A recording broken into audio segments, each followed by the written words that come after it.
الحمد لله رب العالمين والصلاة والسلام على سيدنا ومولانا محمد وعلى آله وأصحابه أجمعين. أما بعد، فأعوذ بالله من الشيطان الرجيم. بسم الله الرحمن الرحيم. قال تعالى: كلوا واشربوا ولا تسرفوا. وقال تعالى: يا أيها الرسل كلوا من الطيبات واعملوا صالحا. وقال النبي صلى الله عليه وسلم: ما ملأ آدمي وعاء أشر من بطنه، أو كما قال صلی اللہ تعالی علیہ وسلم. معزز خواتین و حضرات، بچوں، بڑوں، میرے بھائیوں بہنوں، اور سبحان اللہ، اللہ کے صفاتی ناموں میں سب سے بڑے نام دو ہیں، رحمان اور رحیم. سارے ہی بڑے ہیں لیکن ان میں سب سے بڑے یہ دو نام ہیں، الرحمن الرحیم. قرآن میں ایک ہی صورت شروع ہوئی ہے الرحمن سے، تو اس کو قرآن کی دلہن کہتے ہیں علماء، الرحمن. تو اللہ نے بسم اللہ الرحمن الرحیم، الحمد للہ رب العالمین، الرحمن الرحیم، ہمیں تسلی دینے کے لیے کہ میں رحمان و رحیم ہوں. چونکہ قرآن قانون بتائے گا، زندگی کا طریقہ بتائے گا، تو مجھے یاد کرنا میں رحمان و رحیم ہوں. کوئی سخت بات نہیں ہوگی. لا یکلف اللہ نفسا الا وسعها، کوئی ایسی بات نہیں کہوں گا جو تم نہ کر سکو. ہاں، نفس بگڑ جائے تو اور بات، اور اللہ کا انکار کر دیتے. یعنی قربان جائیں، سورہ بقرہ کا جو آخر ہے اور سورۃ فاتحہ، ہمارے نبی نے فرمایا یہ اللہ نے مجھے عرش کے خزانوں سے یہ کلام دے. اس کو جبریل لے کر نہیں آیا، جبریل آئے ساتھ ایک فرشتہ آیا اسپیشل یہ دو کلام لے کر. للہ ما فی السماوات سے لے کر فانصرنا علی القوم الکافرین اور سورۃ فاتحہ. سورۃ فاتحہ سارے قرآن کا خلاصہ ہے، ساری آسمانی کتابوں کا خلاصہ قرآن ہے، اور قرآن کا خلاصہ سورۃ فاتحہ ہے، اور سورۃ فاتحہ کا خلاصہ ہے ایاک نعبد و ایاک نستعین، صرف تیری بندگی اور تجھ سے مانگنا. میں تو جہالت کا دور ہے، قبروں گرے پڑے ہیں، پیروں کے سب پاؤں میں پڑے ہیں، سائیں تسی سب کچھ کر سکتے ہو، کوئی اللہ کے سوا بھی کچھ کر سکتا ہے؟ کوئی جسے جس وقت پکارو اسی وقت جواب دے، وہ تو صرف اللہ ہے اور تو کوئی نہیں. جو پیدا بھی ہوا، جو مر بھی گیا، وہ کیسے حاجت روا ہو سکتا ہے؟ وہ صرف اللہ ہے. میں نے کہا الرحمن ہوں الرحیم ہوں، تم پر کوئی مشکل نہیں ڈالوں گا. اور آگے سنیے، وہ پچھلا مضمون چھوڑ دیتا ہوں، پھر بات لمبی ہو جائے گی. اللہ نے ہمیں دعا کیا سکھائی، دعا کیا سکھائی؟ ربنا لا تؤاخذنا ان نسینا او اخطانا. یا اللہ، کبھی جان بوجھ کے غلطی ہوگی، کبھی بھول چوک سے ہوگی، میری پکڑ نہ کریں. اللہ کہہ رہا ہے کہ اے منگو میرے کو لو. آپ کے پاس کوئی ڈاکٹر آئے کہ جی کبھی گڑبڑ جان بوجھ کے ہوگی، کبھی غلطی سے ہوگی، لیکن مجھے نکالنا نہیں، کیا خیال ہے؟ خود آپ پہ چلان ہو جائے گا میاں ادریس کا. تو وہ شہنشاہ کہہ رہا ہے میں قربان جاؤں، کہہ رہا مجھ سے مانگو. پیچھے جو مضمون ہے نا اس میں ہے اطاعت کا حکم ہے، سمعنا و اطعنا، یا اللہ مان لیا، سر جھکا لیا. تو اب اس میں کوئی مشکل نہ ہو تو اللہ کہہ رہا ہے منگو. لا تؤاخذنا ان نسینا او اخطانا. مواخذہ ہوتا ہے کہ پوچھ گچھ بھی نہ کرے، پوچھ گچھ کر کے چھوڑ دے اس کو، وہ مواخذہ میں آ جاتا ہے، وہ پکڑ میں آ جاتا ہے. لا تؤاخذنا، یا اللہ نہ پوچھی تو نہ بلاویں. ان نسینا، کبھی بھول کے ہوگا، اور اخطانا، کبھی خطا ہوگی جان بوجھ کے ہوگی. بتاؤ یہ شرط کے ساتھ کوئی کہیں نوکری کر سکتا ہے؟ اگلی سنو، ربنا لا تحملنا، ربنا لا تحمل علینا اسرا کما حملتہ علی الذین من قبلنا. سبحان اللہ. یا اللہ، جو پہلوں کو تو نے اوکھے اوکھے حکم دیے تھے ہمیں نہ سنائیں، ہمیں سوکھے سوکھے سنائیں. ایک مراسی بیمار ہو گیا، بخار ہو گیا، نام تھا اس کا ایوب. ہفتہ بخار نہیں لتھا، وہ آخر لگا یا اللہ بھلی تو نہیں پائے گئے، میں ایوب نبی نہیں، ایوب مراسی ہاں، میرا بخار تھا لے جا. تو اللہ نے ہمیں، میں قربان جاؤں، کہہ رہا ہے یہ مانگو کہ آپ سے آ کر کوئی ڈاکٹر جی جو کام مشکل ہونا وہ نا مجھے بتانا، سوکھے سوکھے کام بتانا. تو اسے کہو کہ اور آ جانا پہ بارودے چڑھ جا. اور اللہ کہہ رہا ہے مجھ سے مانگو، میں قربان جاؤں کہ یا اللہ جو تم نے پہلوں کو بڑے مشکل مشکل حکم دیے تھے نا وہ نہ ہمیں دینا، سوکھے سوکھے دینا۔ بات تو مکمل ہوگی، نہیں اور مانگو کیا؟ ربنا لا تحملنا ما لا طاقت لنا بہ، یا اللہ چاہے کم سوکھا ہی ہوئے اور میں نہ کر سکا وہ بھی نہ آکھیں۔ اب بتاؤ اس سے زیادہ کیا اپنے رب کی رحمت بتاؤ؟ اس لیے آپ نے کہا یہ عرش کے خزانوں میں سے کلام۔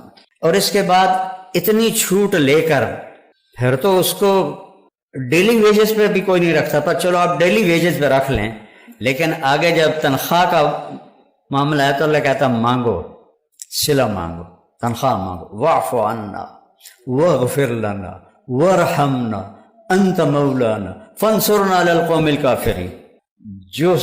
جو فرسٹ آیا ہو کسی بھی امتحان میں اس کو جیسے فل پروٹوکول دیا جاتا ہے، دعا میں اللہ نے فل پروٹوکول دیا ہے کہ میں نے خود ہی تمہیں یہ چھوٹیں دی ہیں، اب تم کہیں ڈر نہ جانا کہ پتہ نہیں کچھ ملے گا بھی صحیح کہ نہیں، مانگو واعف عنا۔ پہلا کام یہ ہے کہ ہمارے گناہوں کا نشان مٹا دے۔ نشان مٹانے کو عفو کہتے ہیں، نشان مٹانا اس کو عفو کہتے ہیں، معافی نہیں کہتے، نشان مٹانا کا پہلا کام یہ کر کہ یہاں جو کچھ لکھا گیا نا پٹھے پاسے انہوں مٹا دے۔ واغفر لنا، دوسرا یہ کر کہ ہمیں معاف کر دے۔ تیسرا یہ کر ورحمنا، سنو جنت بھی دے۔ اور شاید تمہارے دلوں میں یہ بات آ گئی ہو ڈھیر مانگ لیا ہے، اس کو کہیں کم الٹا نہ ہو جاوے، تسلی کے لیے ایک جملہ انت مولانا، تو ہی تو ہمارا مولا ہے، تجھ سے نہ مانگے تو اور کس سے مانگے؟ چلو ایک اور بھی مانگ لو، پوری صرف جنت پہ تمہارا گزارا نہیں ہوگا، دنیا میں بھی عزت چاہیے۔ فانصرنا علی القوم الکافرین، ہمیں دنیا میں کفار پہ عزت عطا فرما۔ تو اللہ سے جڑنے کے بغیر روح مکمل نہیں، اور کھانے کے احتیاط کے بغیر جسم مکمل نہیں، میڈیسن سے نہیں یہ مکمل ہوتا۔ تو روح کو اللہ سے جوڑنا ہے، اس کے لیے کتاب اللہ ہے اور رسول اللہ ہے۔ قل ان کنتم تحبون اللہ فاتبعونی، اگر دعویٰ کرتے ہو کہ ہمیں اللہ سے بڑا عشق ہے تو میری غلامی میں آؤ۔ اللہ کہہ رہے ہیں ان سے کہو کہ میری غلامی میں آؤ، میرے بن کے دکھاؤ، یحببکم اللہ، پھر میں تم سے پیار کروں گا۔ تو واحد ہمارے نبی ہیں جن کی پوری زندگی پیدائش سے وفات تک محفوظ ہے۔ یعنی ایک معمولی سی بات، جب آپ کسی کو بلاتے تھے جیسے مرضی بلائیں، لیکن حدیث میں آتا ہے جب آپ کسی کو بلاتے تھے تو ایسے کر کے بلاتے، ایسے نہیں کرتے تھے۔ کتنی چھوٹی بات، ایسے نہیں کرتے تھے، ایسے کرتے۔ انگلی اٹھانا ایک عیب سمجھا جاتا ہے، آپ ایسے کر کے بلاتے تھے۔ اتنی چھوٹی چھوٹی باتیں بھی لکھی پڑی۔ جب آپ کو کوئی بلاتا تھا ادھر سے یا رسول اللہ تو آپ ایسے نہیں کرتے تھے۔ اب یہ ساتھی کھڑا ہے، یہ مجھ سے کہے مولوی صاحب تو میں اتنا ہی کروں، ادھر والا کوئی کہے مولوی صاحب تو میں اتنا کروں گا۔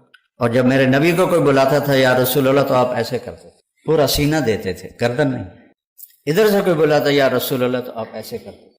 پیچھے سے کوئی بلاتا تو فل موڑ کے اس کے طرف پھر کر کہتے تھے جی فرمائیے۔ میں نے آپ کو ایک چھوٹی سی مثال دی کہ میرے نبی کی زندگی کا ایک ایک ذرہ لکھا پڑا ہے۔ کوئی نبی ایسا نہیں ہے جس کی زندگی اس طرح محفوظ کی گئی ہو۔ آپ کی چال کیسی تھی، آپ کی گفتار کیسی تھی، آپ کا معاملہ کیسا تھا، آپ گھر میں کیسے تھے، آپ باہر کیسے تھے، آپ نے شادیاں کیوں کی؟ زندگی سمجھانے کے لیے، کیونکہ سب سے مشکل رشتہ خامد اور بیوی ہے، اسے نبھانا سب سے مشکل ہوتا ہے۔ تو آپ نے کہا دیکھو مجھے عورتوں کی کوئی خواہش نہیں ہے، میں نے جہاں شادی کی، جہاں بیٹی کی شادی کی، اللہ کی وحی آئی پھر میں نے قدم اٹھایا۔ ورنہ 25 سال کا نوجوان 40 سال کی بیوہ عورت سے شادی کر سکتا ہے؟ آج کسی 25 سال کے بچے کو اس کا باپ کا پترا ہے 40 سال کی بیوہ ہے تیری شادی کرنی، وہ تو کراچی دوڑ جائے گا۔ تو آپ نے 25 برس 40 سال کی عورت کے ساتھ گزارا۔ جب ان کا انتقال ہوا، آپ کی عمر 50 سال ہوئی تو 10 شادیاں کر لی۔ زندگی سمجھائی، گھر میں زندگی، میاں بیوی کا نباہ بڑا مشکل ہوتا ہے، کیونکہ یہ خونی رشتہ نہیں ہوتا ہے، ایک بول پہ بنتا ہے، ایک بول پہ ٹوٹتا ہے۔ تو یہ سب سے مضبوط ترین اور اہم ترین رشتہ ہے کہ اس سے رشتے جنم لیتے ہیں۔ یہ پہلا رشتہ آدم و حوا کا قائم ہوا، خامد اور بیوی کا قائم ہوا۔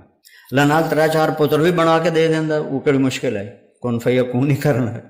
نہیں، اولاد پہلے ماں باپ، پہلے میاں بیوی بنایا، پھر اولاد دی۔ اور عجب میرے نبی کی شان ہے، جب وہ نکاح ہو گیا جنت میں تو اللہ نے کہا مہر دو، آدم ہوا کو مہر دو۔ مہر کیا چیز ہے؟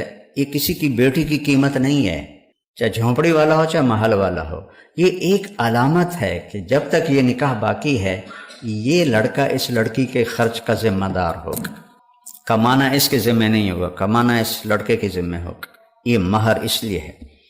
تو انہوں نے پوچھا جی کیا مہر دوں؟ فرمایا تیری نسل میں میرا آخری نبی آئے گا، اس پہ ایک دفعہ درود پڑھ دے، یہ مہر ہے۔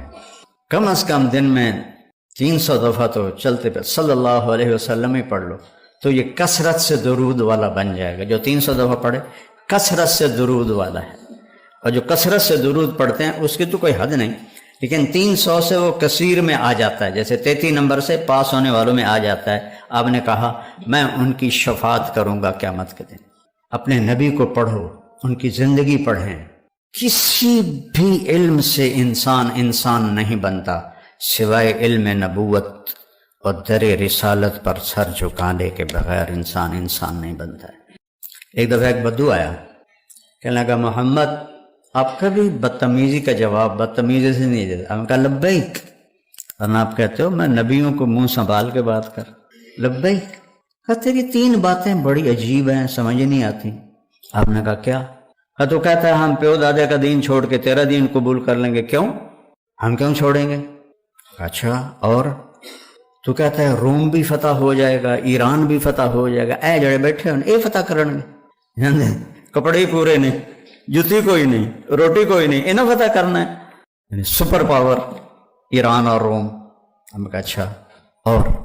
تیسرا تو کہتا ہے مر جائیں گے، مٹی ہو جائیں گے، پھر اٹھ جائیں گے۔ بل آج تک کوئی قبریں جو اٹھی کے آیا؟ تو آپ مسکرائے۔ آپ نے کہا لعل الحیات تطول بک، جس کو بھی آپ نے یہ جملہ بولا اس کی عمر بڑی لمبی ہوئی۔ آپ نے کہا لگتا ہے تیری عمر لمبی ہوگی، تو ایک دن تو دیکھے گا یہ سارا عرب میرا کلمہ پڑھے گا، اور ایک دن تو دیکھے گا روم اور ایران فتح ہو کے مدینے میں آئیں گے، اور باقی رہے گی تیسری بات مر کے اٹھنے کی، تیرا یہاں سے ہاتھ پکڑوں گا اور تجھے یاد دلاؤں گا تیسری گل ہوگی کہ نہیں ہوگی؟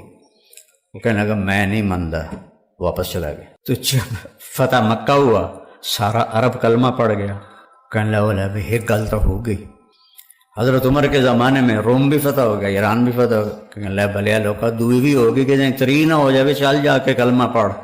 تو اپنے گاؤں چھوڑ کے آیا، حضرت عمر کا دور تھا اور اس نے کلمہ پڑھا۔ وہ جب کبھی حضرت عمر کی مجلس میں آتا تو حضرت عمر کھڑے ہو جاتے۔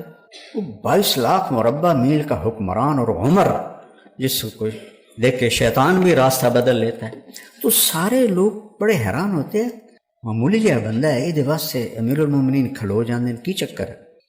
تو ایک دن وہ فرمانے لگے میں تمہاری آنکھوں میں سوال دیکھتا ہوں کہ میں اس کے لیے کیوں کھڑا ہوتا ہوں؟ جس دن یہ مجلس میں آیا تھا اس دن میں بھی اس مجلس میں موجود تھا، تو اسے میرے نبی نے کہا تھا قیامت کے دن تیرا ہاتھ پکڑ کے یاد دلاؤں گا، اور اس دن جس کا ہاتھ میرے نبی نے پکڑ لیا جنت میں پہنچائے بغیر نہیں چھوڑیں۔ تو اے کلتا سرٹیفکیٹ ہے جنت دا، اس لیے میں اس کی عزت کرتا ہوں۔ تو اپنے ہاتھ چھڑا لو اور حبیب کے ہاتھ میں ہاتھ دے دو، اپنی زندگی پہ ٹھپا لگا لو محمدی صلی اللہ علیہ وسلم، تو پھر ہوگا لقد خلقنا الانسان فی احسن تقویم، کہ ہم نے انسان کو بہترین مخلوق پیدا فرمایا ہر لحاظ سے، بشرط ہے کہ یہ 2 باتیں اس کے اندر ہوں۔ اور پھر جیسے جسم میلا ہو جاتا ہے تو ہم نہا لیتے ہیں، تو اگر روح پہ کوئی داغ لگ جائے تو اللہ نے کہا کوئی مسئلہ نہیں، توبہ کرو میں معاف کر دوں گا، جتنی دفعہ توبہ ٹوٹے توبہ کر لو میں صاف کر دوں گا، نشانی مٹا دوں گا۔ آخری یا ایھا الذین، قرآن میں 89 دفعہ آیا ہے یا ایھا الذین آمنو، آخری جو آیا ہے 28ویں پارے میں یا ایھا الذین آمنو توبوا الی اللہ توبۃ نصوحا عسیٰ ربکم ان یکفر عنکم سیئاتکم، اپنے رب کی بارگاہ میں توبہ کرتے رہو، جب بھی توبہ کرو گے تمہارے گناہوں کو نشان بھی دھو کے رکھ دے گا، تکفیر صاف کر دینا، ایک مطلب اس کا یہ۔ اور پھر خود حدیث میں فرمایا میرے نبی نے کہ اللہ کہتا ہے یا ابن آدم لو بلغت ذنوبک عنان السماء، میرا بندہ تو اتنے گناہ کر کے آسمان کی چھت کو پہنچا دے، کوئی کر سکتا ہے؟ آسمان تو آج تک دیکھا ہی نہیں گیا، اور ناممکن بات کی میرے اللہ نے، حدیث قدسی ہے، اتنے گناہ کر عورت یا مرد کہ آسمان کی چھت کو لگا دے، پھر آدھی زبان سے کہ یا اللہ معاف کر، تو میں سارے معاف کر دوں گا، ولا ابالی کو، مجھے پرواہ کوئی نہیں۔ کیوں پرواہ کوئی نہیں؟ کہ تمہارے گناہوں سے میں چھوٹا نہیں ہوتا، تمہاری نیکی سے میں بڑا نہیں ہوتا، تو تم اتنے بھی گناہ کر کے توبہ کرنے آؤ گے تو میں معاف کر دوں۔ تو روح کو دھونے کا بھی انتظام ساتھ ہے، داغ دھبے تو لگیں گے، آخر ہم نفس کے پتلے ہیں۔ اور پھر میں سبحان اللہ، کوئی آپ سے ناراض ہو، وہ آپ سے معافی مانگنا ہے تو آپ کریں گے آؤ جی آؤ جی، یا منہ موڑ کے ادھر چلے جائیں گے۔ میں نے کبھی نہیں محسوس کیا، میں پھر بھی سلام کرتا ہوں۔ تصل من قطعک، میرے نبی نے کہا جو توڑے اس سے جوڑ۔ تو طریقہ تو یہ ہے کہ ناراضگی ہو تو منہ بندہ پہلے پاسے کر لینا، بیوی منہ پرا کر لیندی، خامن منہ پرا کر لینا، ماں باپ منہ موڑ لیتے۔ اور میرا اللہ کیا کہتا ہے؟ من تقرب الی تلقیتہ من بعید، جو مجھے منانے کے لیے آتا ہے میں آگے بڑھ کے اس کا استقبال کرتا ہوں۔ جیسے بھی آپ لوگ کھڑے تھے میرے استقبال میں، تو اللہ کہتا میں اس گناہ گار کا استقبال کرتا ہوں، آ جا میرا بندہ، میں تو انتظار میں تھا کہ تو توبہ کرے، ہماری دوستی قائم۔ ما لم یغرغر، ہاں جب یہاں روح اٹک جائے گی پھر توبہ نہیں ہے، اس سے پہلے دروازہ کھلا ہے۔ تو میرے بھائی بہنوں، یہ میں نے 2 آیتیں آپ کے سامنے بیان کی ہیں جو ساری آپ کی میڈیکل لائن سے ہیں، بلکہ ہر انسان کی لائن سے ہیں، کہ وہ جسمانی طور پر بھی اچھا ہو، اس کے لیے اس کی غذاؤں کا استعمال، اور خاص طور پہ جو حرام ہے، ایک حرام ہے شراب ہے، سوگر ہے، ایک حرام ہے کہ رشوت ہے، بدعنوانی ہے، اور 2 نمبری ہے، اس سے بھی حرام ہو جاتا ہے۔ یہ جسم کو کبھی بھی پنپنے نہیں دیتے، حرام کھا کے کبھی کسی کی نسل نہیں بنی نہ سنوری۔ ایجوکیٹ کریں اپنے آپ کو بھی، اپنے مریضوں کو بھی، اور اس روح کو اللہ سے جوڑیں قرآن کے ذریعے اور نبی کی سیرت کے ذریعے۔ قرآن کو پڑھیں، اس کا ترجمہ پڑھیں، مکی صورتوں کو پڑھیں، اللہ مجھ سے کیا چاہتا ہے، اللہ کیا کہتا ہے۔ قریش نے کہا، آخری بات کر رہا، یار ہمیں تو اپنی پیڑھیاں یاد ہیں، کیونکہ ان کو اپنی پیڑھیاں۔ وقال تعالی یا ایھا الرسل کلوا من الطیبات واعملوا صالحا، وقال النبی صلی اللہ علیہ وسلم ما ملأ آدمی وعاء اشر من بطنه، او کما قال صلی اللہ تعالی علیہ وسلم۔ معزز خواتین و حضرات، بچوں، بڑوں، میرے بھائیوں بہنوں، میں نے ایک چھوٹی سی سورت آپ کے سامنے تلاوت کی ہے۔ اس میں اللہ تعالیٰ نے پہلی جو 2-3 آیات ہیں، اس میں جسمانی، چونکہ اللہ نے ہمیں 2 چیزوں سے بنایا ہے، ایک جسم ہے، ایک روح ہے، دونوں کا صحت مند ہونا ضروری ہے۔ روح کے بارے میں کوئی بھی نہیں جانتا۔ قریش مکہ گئے تھے بنو قریظہ کے پاس مدینے، کہ جو ہمارے پاس ایک نوجوان نبوت کا دعویٰ کرتا ہے، اس کو کیسے پرکھیں؟ تو انہوں نے کہا اس سے 3 سوال کرو، 2 کا جواب دے گا، تیسرے کا نہیں دے گا تو نبی ہے، اگر تیسرے کا بھی دینا شروع کر دیا تو پھر کوئی گڑبڑ ہے۔ اس سے پوچھو کہ اصحاب کہف کون تھے، اور ذوالقرنین کون تھا، اور روح کیا ہے۔ تو جب وہ آئے اور انہوں نے آ کے سوال کیے تو 2 کے جواب تو ڈیٹیل سے آ گیا۔ ام حسبت ان اصحاب الکہف والرقیم کانوا من آیاتنا عجبا، لمبا قصہ اصحاب کہف کا اللہ کے نبی نے پڑھ کے سنایا۔ پھر یسألونک عن ذی القرنین قل سأتلو علیکم منہ ذکرا، ذوالقرنین کے بارے میں ڈیٹیل سے بتایا. جب انہوں نے پوچھا روح کیا ہے تو اللہ نے آیت اتاری یسألونک عن الروح، یہ آپ سے پوچھتے ہیں روح کے بارے میں. قل الروح من امر ربی، آپ ان سے کہیے کہ روح میرے رب کا ایک امر ہے، ایک حکم ہے. وما اوتیتم من العلم الا قلیلا، ہم نے تمہیں بہت تھوڑا علم دیا ہے. اللہ کے علم کی تو حد کوئی نہیں، سب سے زیادہ اللہ نے اپنے محبوب کو علم دیا، لیکن وہ بھی ایک جگہ آ کے ختم ہوتا ہے، چونکہ مخلوق خالق کے علم کو اندر کیسے لے سکتی. تو وما اوتیتم من العلم الا قلیلا، روح کے بارے میں آپ کچھ نہیں جانتے، یہ اللہ کا امر ہے اور ہم نے تمہیں تھوڑا علم دیا ہے. سب کو دنیا کا علم ہو، دین کا علم ہو، کا تھوڑا دیا ہے، پورا تو آ ہی نہیں سکتا. اور وہب ابن منبہ فرماتے ہیں یہود کے 3 بڑے علماء ایمان لائے تھے، ایک وہب بن منبہ، ایک کعب احبار، اور ایک اور ہیں مجھے ان کا نام بھول گیا. یہ 3 بڑے علماء تھے. تو وہب بن منبہ فرماتے ہیں کہ اللہ نے سارے نبیوں کو جو علم دیا اس کی مثال ہے ریت کے ایک ذرے کی، اور جو ہمارے نبی کو دیا اس کی مثال ہے ایک صحرا کی. اور میرا صحراؤں میں بہت سفر ہوا ہے، زندگی سفروں میں گزر گئی، کبھی عرش پر، کبھی فرش پر، کبھی ان کے گھر، کبھی در بدر. غم عاشقی تیرا شکریہ، میں کہاں کہاں سے نکل گزر گیا. 11 سال کی عمر میں والدین نے لاہور بھیج دیا، بھئی ڈاکٹر بنانا ہے. تو 18 برس تک گورنمنٹ کالج میں پڑھا.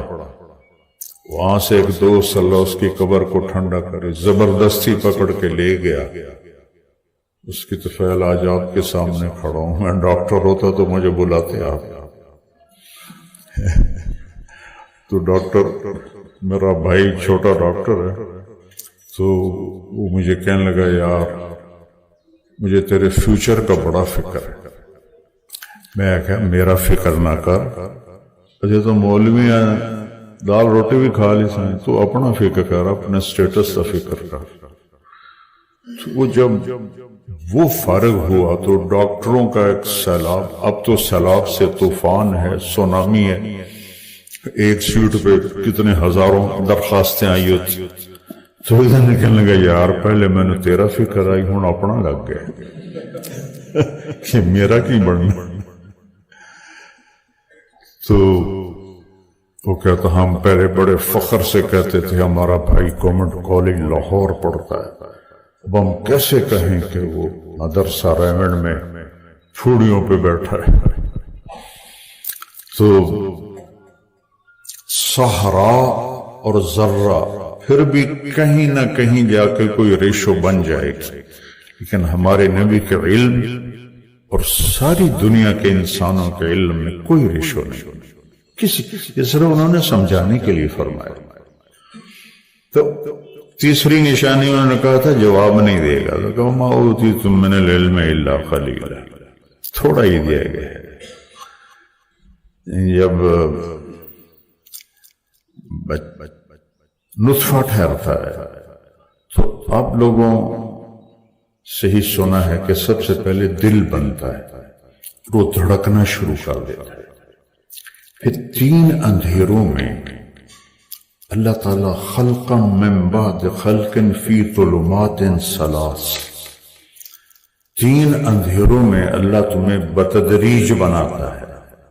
تو ایک میں تو نہیں بن رہا تھا ماں کے پیٹ میں، میرے ساتھ کروڑوں بچے بن رہے تھے، جانوروں مادہ کے کروڑوں بچے بن رہے تھے، اندھیروں میں بن رہے تھے. اور کیا کمال قدرت ہے. روشنی کے ٹوٹل 7 رنگ ہیں، ٹوٹل 7 ارب انسان ہیں جو گنے ہیں اس سے زیادہ ہوں گے، 14 ارب آنکھیں ہیں۔ 7 رنگوں کو کس طرح ملاتا ہے کہ ایک کی آنکھ کا رنگ دوسرے سے نہیں ملتا؟ کوئی آئی کے ڈاکٹر بیٹھے ہوں گے، جڑواں کا نہیں ملتا کہ چلو آنکھ تو بڑی ہے، یہ جو انگلیوں پہ بڑی باریک لکیریں ہیں۔ اَيَحْسَبُ الْإِنسَانُ أَن لَّن نَّجْمَعَ عِظَامَهُ، سورۃ القیامہ۔ یہ کہتے ہیں کہ جب ہم مر گئے، ہڈی ہڈی ہو گئے، اَإِذَا كُنَّا عِظَامًا نَخِرَةً، ہڈی سے آگے چورا چورا ہو گئے، اب کون واپس زندہ کرے گا؟ کیسے ہو؟ تو اللہ نے اس کا جواب دیا، بلا۔ بلا ہوتا ہے چیلنج۔ کیا سمجھتے ہو؟ کیا کہہ رہے ہو؟ قادرین، میری قدرت دیکھنا، لا ان نسوی بنانا، اس انگلی کے پورے کی لکیریں بھی تیری ہی واپس کروں گا۔ ٹپ، فنگر ٹپ، بنانا، فنگر ٹپ کا یہ تیرا ہی ہوگا، کسی اور کا نہیں ہوگا۔ یہ پچھلی سے پچھلی صدی کے آخر میں یہ ڈسکور ہوا کہ یہ جو لکیریں ہیں دنیا میں سب کی الگ الگ ہے۔ کہاں بنائی؟ ماں کے پیٹ کے 3 اندھیروں۔ 4 مہینے کے بعد زندگی شروع ہو جاتی۔ ہمیں تو اللہ نے ایمان دیا تو ہمیں پتہ ہے وَنَفَخْنَا فِيهِ مِن رُوحِنَا، ہم نے روح ڈال دی، لیکن جو اللہ کو نہیں جانتے وہ آج تک نہیں سمجھ سکے کہ یہ زندگی شروع کیسے ہوتی ہے، کیوں ہوتی ہے، ہر چیز پراپر کیسے بنتی ہے، جو وہ تو خالق کو نہیں جانتا۔ نیچر بیچارے اس میں پھنسے، تو کس طرح وہ انسان کو بناتا ہے، پھر اس میں روح ڈالتا ہے۔ تو اب اس صورت میں اللہ نے ہم اشارہ کیا ہے کہ مکمل زندگی اس کی ہے کہ جسم بھی صحت مند ہو، روح بھی صحت مند ہو۔ اب جسم کی صحت کے لیے آپ کے پاس تھوڑا سا علم ہے جو اللہ نے کہہ دیا ہے، تھوڑا ہے۔ روح کے بارے میں کچھ بھی نہیں، اللہ نے رہنمائی کی ہے۔ تو اللہ نے یہاں 4 چیزوں کی قسم کھائی، 2 غذائیں ہیں اور 2 روحانی مقامات ہیں۔ پہلی 2 کا تعلق جسم سے ہے اور دوسری 2 کا تعلق روح سے ہے۔ وَالتِّينِ وَالزَّيْتُونِ، اللہ نے اعلیٰ ترین پھلوں کی قسم کھائی۔ مجھے قسم ہے انجیر کی۔ میرے نبی نے فرمایا دنیا میں واحد ایک پھل ہے جو جنت کی مثال ہے۔ تو صحابہ نے پوچھا یہ وہ کیا ہے؟ کہ انجیر، کیونکہ جنت کے پھلوں میں گٹھلی نہیں ہوگی، تو انجیر میں بھی گٹھلی پڑی، اور آپ نے اس کے بڑے فوائد بتائے۔ وہ زیتون، اس زیتون کے بھی آپ نے فوائد بتائے۔ قرآن نے جن جن غذاؤں کا ذکر کیا ہے وہ صحت کے لیے اعلیٰ درجے کی چیز ہے۔ یہاں اللہ نے 2 اعلیٰ غذاؤں کی قسم اٹھا کر ایک پیغام دیا ہے کہ تسی سموسے پکوڑے کھاون واسطے نہیں جمے ہو، سلیکٹڈ غذا کھاؤ۔ یہ علم آپ لوگوں نے سیکھا ہی نہیں کہ غذا کیا ہونی چاہیے، بس آپ نے سنی اور 5 دوائیاں لکھیاں، جاؤ او بھائی کیا کھانا ہے، کتنا کھانا ہے، کس وقت کھانا ہے۔ اگر یہ آپ ان کو ایجوکیٹ نہیں کریں گے کوئی میڈیسن اثر نہیں کرے گی۔ میرے نبی نے کہا سب سے بدترین برتن انسان کا پیٹ ہے جسے وہ فل کر لے۔ بھرا ہوا پیٹ بدترین برتن ہے، بدترین۔ میں حدیث پر بعد میں آؤں گا، پہلے میں یہ آپ کو 2 ٹپس دے رہا ہوں۔ مجھے قسم ہے انجیر کی، اور مجھے قسم ہے زیتون کی۔ اتنا بڑا شہنشاہ اور 2 پھلوں کی قسم کھا رہا ہے تو کوئی وجہ تو ہے۔ قسم تو کسی بڑے بات کے لیے اٹھائی جائے، ایویں تو نہیں کوئی شروع ہو جانا۔ ایک بدو نے سنا ابن جوزی نے لکھا ہے یہ واقعہ، مطلب لطیفہ نہیں ہے، صحیح کہ اللہ نے قسم کھائی ہے انجیر اور زیتون کی، میں کھا کے تو دیکھا، انجیر کھائی تو میٹھی، تازہ تو بہت ہی مزیدار ہوتا، کہنے لگا واقعی بھائی صحیح قسم، زیتون کڑوا ہوتا ہے، جب انہیں زیتون چکھا تو کہنے لگا لگتا ہے اللہ نے چکھے بغیر ہی قسم کھا لی ہے اس کی۔ ابن جوزی نے واقعہ لکھا، لطیفہ نہیں سنا۔ تو ان دو غذاؤں سے آپ کو ایک غذائی چارٹ بتایا جا رہا، اب اللہ نے سارا تو نہیں بتانا، اشارے کر کہ غذا سلیکٹڈ ہے۔ آپ اپنی گاڑی میں چند لاکھ کی چند کروڑ کی، آپ کو پتہ چلے یہاں پیٹرول ناخالص ہے تو آپ آگے چلے جاتے، یہ سزوکی والے آگے چلے جاتے، نہیں یار گندا پیٹرول، اس کا تو بدل بھی ہے، لاکھوں گاڑیاں کھڑی، لاکھوں لینڈ کروزر ہیں، کروڑوں ہیں، لیکن یہ جو بدن بنا ہے یہ اور کسی کا نہیں ہو، اس کی کوئی ریپلیسمنٹ کوئی، ایک بال نکل جائے پلکوں کا، کوئی لگا کے دکھا، بے بس ہے اللہ کی قدرت کے آگے انسان اور انسان کا علم۔ کتنی ترقی ہو چکی ہے میڈیکل میں، ہر لائن۔ میرا بھائی ماشاءاللہ بہت بڑا ڈاکٹر ہے، کارڈیالوجسٹ، مجھ سے کہنے لگا طارق میاں اللہ کی قسم ہماری روٹی لگی ہوئی ہے، ہمیں کچھ پتہ نہیں اندر کیا ہو، اللہ نے ہماری روزی لگائی ہوئی ہے، ہمیں کچھ پتہ نہیں اندر کیا ہو۔ تو جسم کو ٹھیک رکھنا ہے تو غذا اور غذا کا طریقہ اپنے نبی والا اپنانا ہوگا کہ صحت مند غذا، یہ جو جنک فوڈ ہیں اور یہ جو آپ کے ڈرنکس ہیں یہ سب تباہی ہیں۔ جن کی پریکٹس چل گئی ہوتی ہے ان کو تو ہوش ہی نہیں ہوتا کہ مریض کو کچھ سمجھانا بھی ہے، ان کو ہوتا ہے کہ اگلا آوے تو میں فیس چھکا، ان کو یہ کوئی ہوش نہیں کہ میں اس کو کوئی فائدہ ہی کروں۔ دیکھو جب میں نے ڈاکٹری چھوڑی تھی اور مولوی بننے کا ارادہ کیا تھا تو مولوی ایک گالی تھی اور ڈاکٹر کا قد چھت سے لگتا تھا، کیونکہ وہ ڈاکٹر تھے۔ اب میں ہاتھ جوڑ کے معافی مانگ کے کہتا ہوں کہ آج ڈاکٹر بہت تھوڑے ہیں، سارے کاروباری بیٹھے ہیں، وہ مریض کو ایز اے مریض ڈیل نہیں کرتے، ایز اے کسٹمر ڈیل کرتے ہیں۔ پیسے کی ہوس سب کو لپیٹ میں لے لیے۔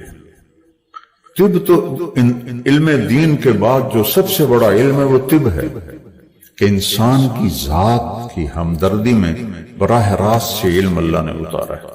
کسی نبی نے طب کے بارے میں کچھ نہیں بتایا، ہمارے نبی کی طب پر پوری حدیثیں موجود ہیں، اور دو بڑی مضبوط کتابیں ہیں، ایک علامہ ذہبی کی اور ایک ابن القیم کی، اس میں آپ نے کھانے کے سارے طریقے بتائے۔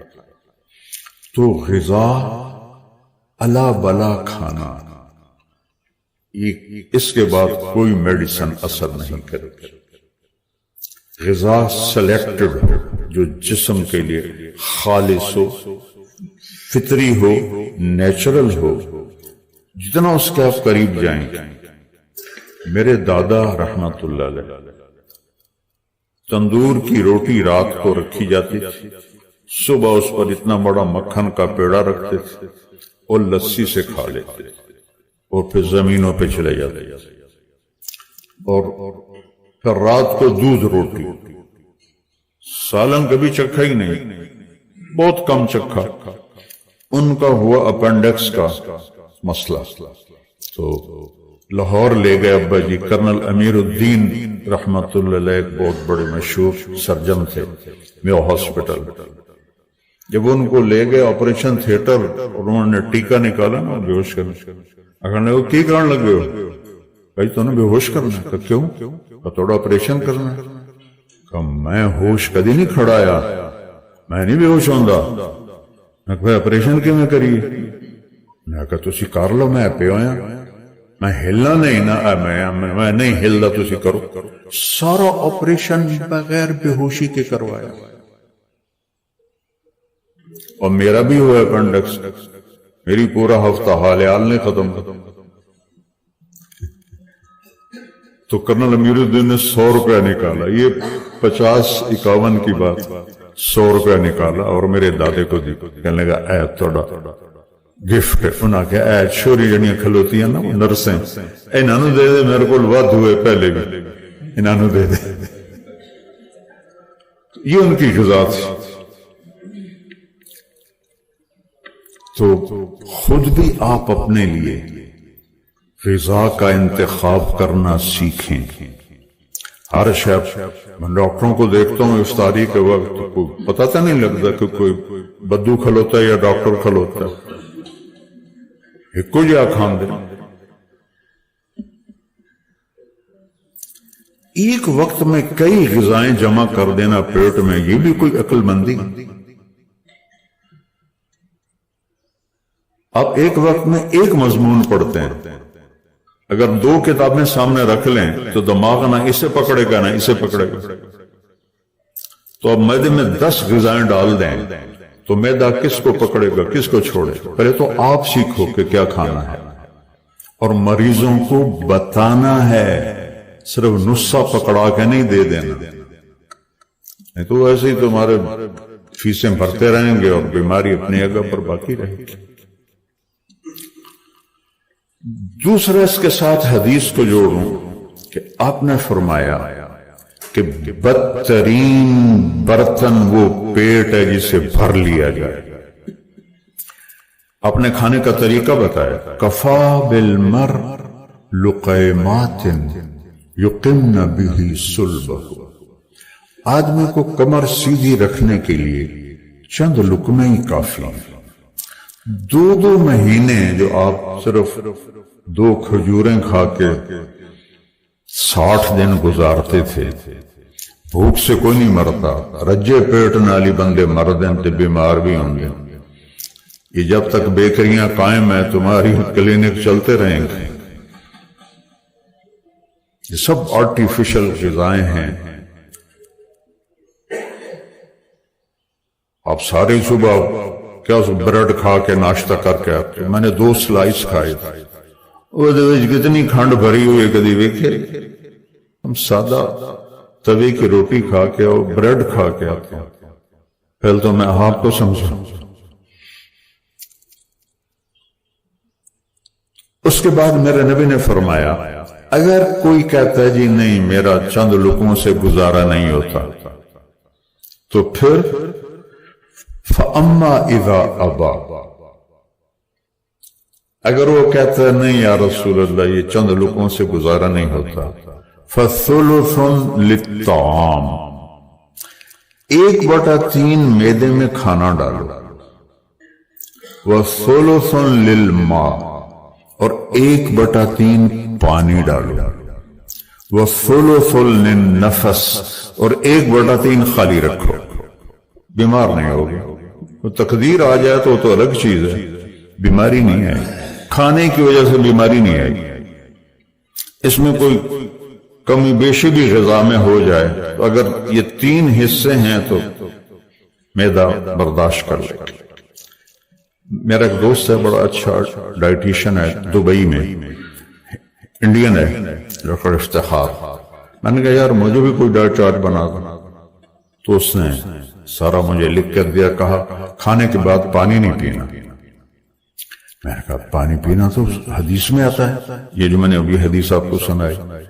کہنے لگا سوری مولانا صاحب، پانی ان کے لیے ہے جو سنت کے مطابق کھانا کھاتے ہیں، وہ پانی ضرور پئیں، لیکن جو میرے پاس لوگ آتے ہیں انہوں نے یہاں تک کھایا ہوتا ہے، اندر پانی جامن دا راہ ہی کوئی نہیں آتا، تو میں انہیں کہتا ہوں کہ پانی نہیں پینا۔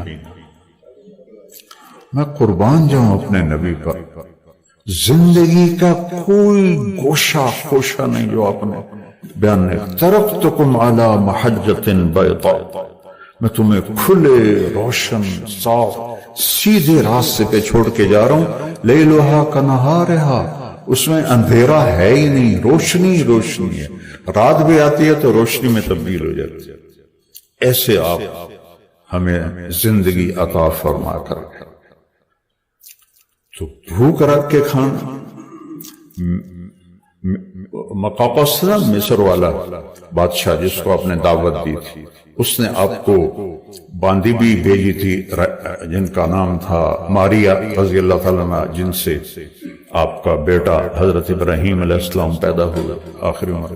اور ایک خچر بھیجا تھا جس کا نام تھا دلدل، مشہور ہے اس کا نام دلدل. اور ایک حکیم بھیجا تھا. تو آپ نے پوچھا کہ یہ کس لیے بھیجا ہے؟ کہا جی انہوں نے کہا کہ آپ کے ہاں بیمار ہوتے ہوں گے تو یہ میرا طبیب ہے، علاج کرے گا. کہا نہیں، اسے کو واپس چلا جائے، ہمارے ہاں کوئی بیمار نہیں ہوتا، چونکہ ہم میں سے کبھی کوئی پیٹ بھر کے کھاتا ہی نہیں. بیمار وہ ہوتے ہیں جو یہاں تک کھا کے بیٹھے. جب ڈاکٹر کا اتنا پیٹ نکلا ہوا ہو تو وہ ڈاکٹر کہلانے کا حقدار ہے. تو پہلی دو چیزیں ہو گئی جسم کے ساتھ، کہ اپنے جسم کو چسکوں کے پیچھے برباد نہ کرو، سادہ غذا رکھو، پیٹ بھر کے کبھی نہ کھاؤ. تو میں نے اسے کہا یار اللہ کا فضل ہے، میں نے تو کبھی پیٹ بھر کے کھایا ہی نہیں، ساری زندگی گزر گئی، سارے بیماری نے بھی حملے کیے، لیکن میری بد پرہیزی کو اس میں دخل نہیں ہے، اللہ کی تقدیر اس میں داخل ہے. وہ جب میرا سٹینڈ پڑ رہا تھا تو ڈاکٹر شہریار صاحب ایسے دیکھیں اسکرین پر ایسے حرام ایسے ایسے کر. تو ایک اور میرا دوست ساتھ بیٹھا تھا ڈاکٹر، کہنے لگا ڈاکٹر صاحب کی گل ہے؟ کہا اے نالیاں تو کھالے طرح ہیں تو بند کیوں ہو گئی؟ کہ ڈاکٹر شہریار کے الفاظ تھے. تو وہ ایک تقدیر ہے، وہ تو الگ چیز، اس پر ایمان لانا فرض ہے. وَنَبْلُوكُمْ بِالشَّرِّ وَالْخَيْرِ فِتْنَةً، ہم تمہیں آزمائیں گے دکھ دے کر بھی سکھ دے کر. ہمارے نبی بھی بیمار ہوئے اور آخری جو مرض الوفات ہے وہ تو 13 دن آپ کو رہا، سخت بخار. اب پیالے میں پانی ہوتا تھا، بار بار پانی لے کر ماتھے پر لگاتے تھے، سر پہ لگاتے تھے بخار کی شدت کی وجہ سے. تو پہلا سٹیپ ہے کہ کھانا کیا ہے، وہ میں نے مختصر آپ کو بتا دیا کہ وہ غذا جو اس بدن کی ضرورت ہے وہ اس کو کھلائے. میں تو شادیوں میں جاتا نہیں ہوں کہ وہ رات 10-11 بجے کھانے کھلتے ہیں، میں 10 بجے سے پہلے سو جاتا ہوں. ایک دو دفعہ گیا تو رات کو حلوہ پوڑی چل رہا تھا کھانے کے ساتھ. میں کہا تھوڑا بیڑا غرق ہو گئے، یہ حلوے پوڑی کھا کے تو آنند آیا بچے نوٹیاں دا جی کنہ بھی کھاونا ہے تسی آلی، پھر بریانی بھی کھاونی ہے، تو جا کے تسی سو جاونا ہے، تھوڑا بڑھنا کی. تو میرے نبی نے ہمیں یہ درس دیا ہے، اپنے خود بھی سیکھو، اپنے مریضوں کو بھی بتاؤ، تب جا کے آپ کا کلینک کا حق ادا ہوگا. اور باقی سارے کاروباری ادارے بن چکے ہیں، اب تو ڈاکٹر پوچھنے کی تکلیف ہی نہیں کرتے. پہلے اسسٹنٹ بیٹھے ہوتے ہیں، وہ بی پی چیک کرتے ہیں، وہ ساری ہسٹری لیتے ہیں، وہ ہسٹری ڈاکٹر کے آگے رکھنی جاتی ہے، وہ نسخہ وہ ہسٹری دیکھ کے نسخہ لکھ کے اس کے ہاتھ میں پکڑاتا ہے تاکہ جلدی مریض فارغ ہو، پچھو 5000 ہو رہا جائے. اس کا اب اگلا حصہ وَطُورِ سِینِین وَهَذَا الْبَلَدِ الْأَمِینِ، اس کا تعلق روح کے ساتھ. اور ایک دوسری بات، میرے نبی نے کہا لا سمرۃ بعد العشاء، عشاء کے بعد کوئی گفتگو نہیں، کوئی میٹنگ نہیں، جلدی سو، تہجد میں اٹھو. جو سٹیم سیلز ہیں انسان کے 18 کروڑ جو اس کی باڈی کو ریپیئر کرتے ہیں، وہ 10 بجے تک سو جائے تو کھل کے کام کرتے ہیں، ورنہ نہیں کرتے. اب 12 بجے تک کلینک چلاتے رہیں تو آپ کا اپنا تو کباڑا ہو جائے. بچوں کے مقدر میں پتہ نہیں ہے کہ نہیں ہے. تو جلدی سونا، تہجد میں اٹھنا. چہرہ ہمیشہ حشاش بشاش رہے گا، اور آپ کو سستی اور تھکاوٹ یہ ساری چیزیں نکل جائیں گی، رات کو پوری باڈی ریپیئر ہو جاتی ہے، 10 سے 4 بجے تک سو جائیں، پھر کوئی کیپسول کوئی گولی کچھ کام نہیں آتی۔ اب جب ہم اللہ کے سسٹم کو الٹا کر دیتے ہیں تو وہ میڈیسن سے کیسے سیدھا ہو؟ اب یہ سارے فیصل آباد کے تاجر ساری رات جاگتے ہیں، صبح سوتے ہیں، ہماری نسل سر رات یہ موبائل دیکھتی ہے، صبح سوتے ہیں۔ پرسوں میں اپنی ایکو کرانے گیا تھا FIC، تو وہ کارڈیالوجسٹ بتا رہا تھا 20 سال کے 25 سال کے بچے ہارٹ اٹیک سے آ رہے ہیں۔ 20-25 سال کی عمر میں بھی ہارٹ اٹیک کبھی کسی کو؟ تو سیکھیں نبی کی زندگی، دن رات کیسے گزارنا، کھانا کیا ہے کیا نہیں کھانا ہے، کب کھانا چھوڑ دینا ہے۔ روزے اللہ نے کیوں رکھے ہیں؟ پورے جسم کو صاف کرنے کے لیے۔ اس کے بعد آ گئی روح۔ روح کو نہ روٹی چاہیے، نہ پانی، نہ عورت، نہ کھانا، نہ منصب، نہ عہدہ، نہ اولاد، نہ گاڑیاں، کچھ بھی نہیں چاہیے۔ تو ایک لطیف چیز ہے، وہ اللہ کا امر ہے، اللہ سے اس کی غذا ہے، اللہ کا تعلق اور اللہ کے نبی کا تعلق، کیونکہ اللہ کا تعلق نبی کے وسیلے سے ملے گا۔ تو اس پر 2 قسمیں کھائیں، وَطُورِ سِینِین وَهَٰذَا الْبَلَدِ الْأَمِینِ، اور قسم ہے مجھے طور سینین کی۔ یہ 2 جگہ کی قسم، ایک طور سینا جہاں تورات اتری، اور ایک فلسطین جہاں انجیل اتری۔ وَهَٰذَا الْبَلَدِ الْأَمِینِ، اور قسم ہے اس امانت والے شہر کی جہاں قرآن اترا، مکہ۔ تو یہ 2 چیزیں اللہ نے اندر کے نظام کے لیے، روح کے لیے بنائی۔ اب 2 چیزوں کو اللہ نے قرآن میں ملا دیا۔ اوتیت المثانی مکان التورات، میرے نبی نے فرمایا کہ سورہ فاتحہ کے بدلے میں اللہ نے مجھے تورات عطا کی، والمائدہ مکان الانجیل، اور انجیل کے جگہ مجھے اللہ نے سورہ مائدہ عطا کی، والحوامیم مکان الزبور، حامیم سے 6 صورتیں اکٹھی، یہ مجھے زبور کے بدلے میں دی ہیں۔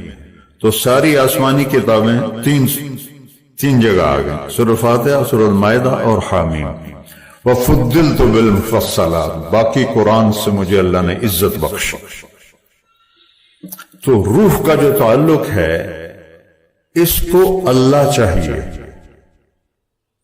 اسے کچھ جنید جمشید جو ہے نا، پہلی دفعہ 97 میں مجھے کسی نے ملایا میوزک کی دنیا میں۔ میں کالج میں پہلے گلوکار تھا، ڈاکٹر تو میں کوئی نہیں بننا، پیودہ لیتا رہا، میں تو ادھر ہی کہیں بھٹک جاتا۔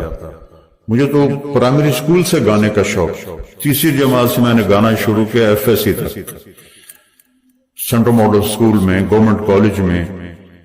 تو میں نے جنید جیسا فیم میوزک میں نہیں دیکھا، اور اس کی جو شہرت اور اس کی خوبصورتی، قد کاٹ، میں نے ایسا کوئی آرٹسٹ نہیں دیکھا۔ تو مجھے ایک لڑکا لے کر آیا، میری تو جان پہچانے نہیں، کہا جی آپ اس سے بات کریں۔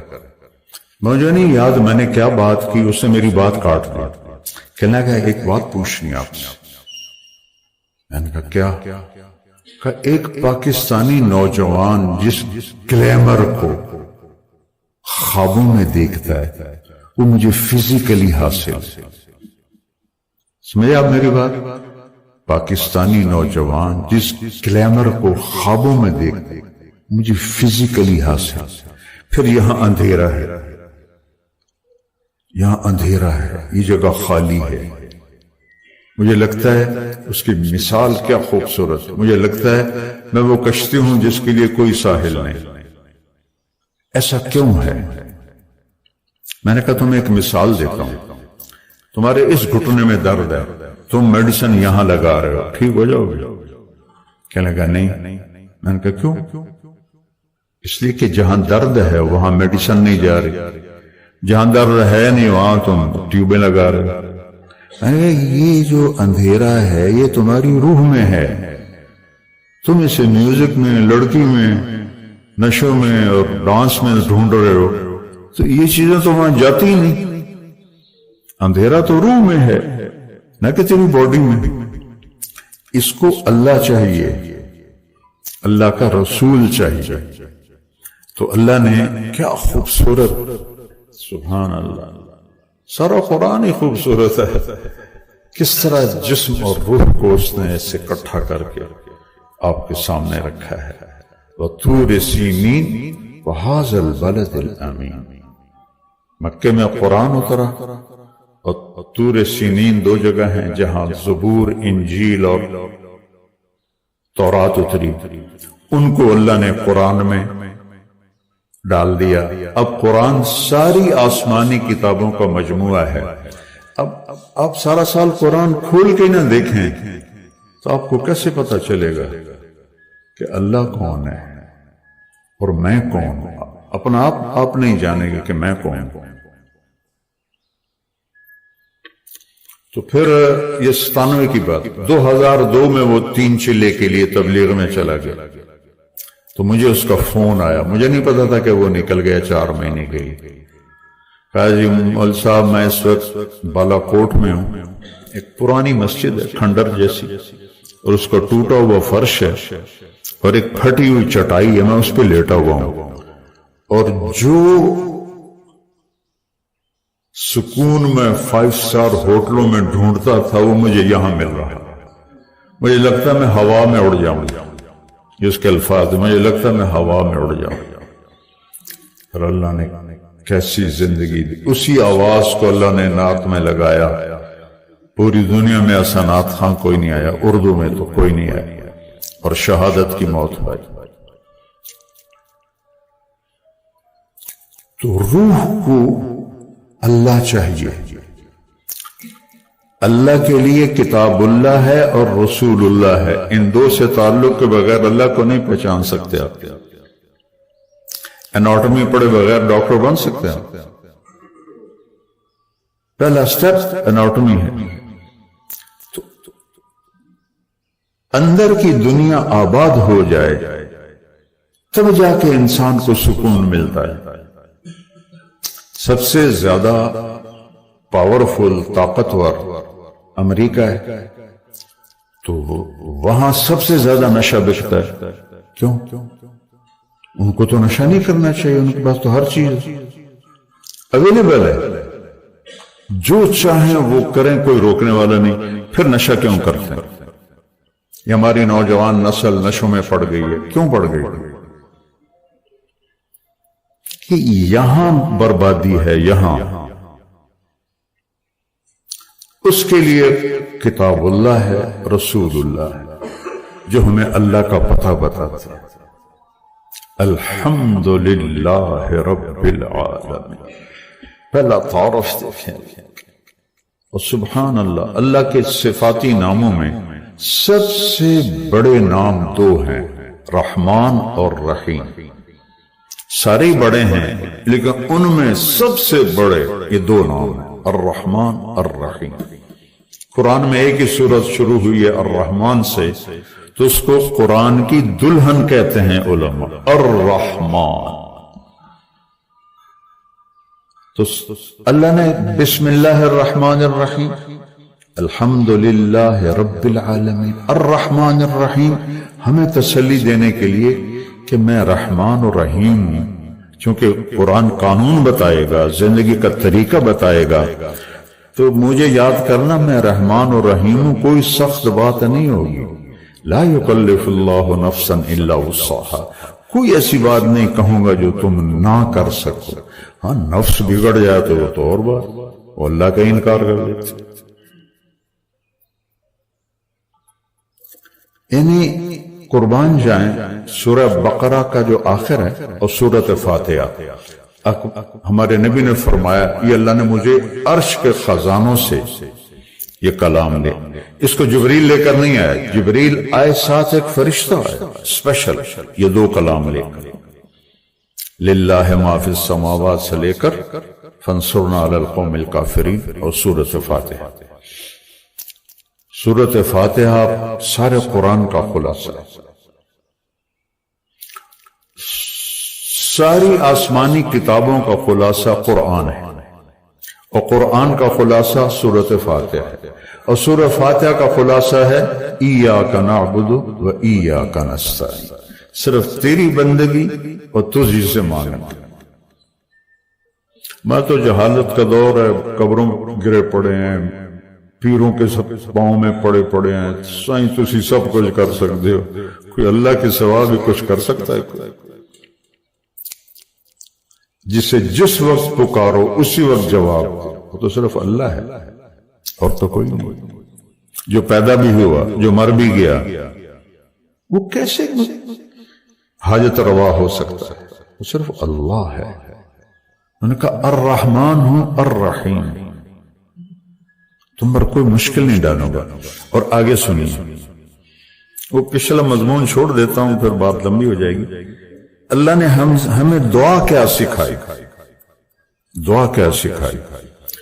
ربنا لا تؤاخذنا ان نسینا او اخطانا. یا اللہ کبھی جان بوجھ کے غلطی ہوگی، کبھی بھول چوک سے ہوگی، میری پکڑ نہ کریں. اللہ کہہ رہا ہے کہ اے منگو میرے کو. آپ کے پاس کوئی ڈاکٹر آئے کہ جی کبھی گڑبڑ جان بوجھ کے ہوگی، کبھی غلطی سے ہوگی، لیکن مجھے نکالنا نہیں، کیا خیال ہے؟ خود آپ پہ چلان ہو جائے گا میاں ادریس کا. تو وہ شہنشاہ کہہ رہا ہے میں قربان جاؤں، کہہ رہا مجھ سے مانگو. پیچھے جو مضمون ہے نا اس میں ہے اطاعت کا حکم ہے، سمعنا و اطعنا، یا اللہ مان لیا، سر جھکا لیا. تو اب اس میں کوئی مشکل نہ ہو تو اللہ کہہ رہا ہے منگو. لا تؤاخذنا ان نسینا او اخطأنا. مواخذہ ہوتا ہے کہ پوچھ گچھ بھی نہ کرے، پوچھ گچھ کر کے چھوڑ دے اس کو، وہ مواخذہ میں آ جاتا ہے، وہ پکڑ میں آ جاتا ہے. لا تؤاخذنا، یا اللہ نہ پوچھی تو نہ غلامی. ان نسینا کبھی بھول کے ہوگا، اور اخطانا کبھی خطا ہوگی جان بوجھ کے ہوگی.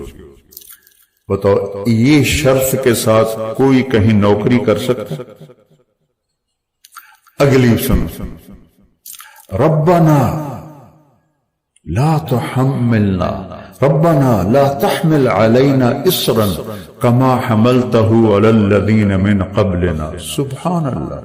یا اللہ جو پہلوں کو تو نے اوکھے اوکھے حکم دیے تھے ہمیں نہ سنائیں، ہمیں سوکھے سوکھے سنائیں. ایک مراسی بیمار ہو گیا، بخار ہو گیا، نام تھا اس کا ایوب.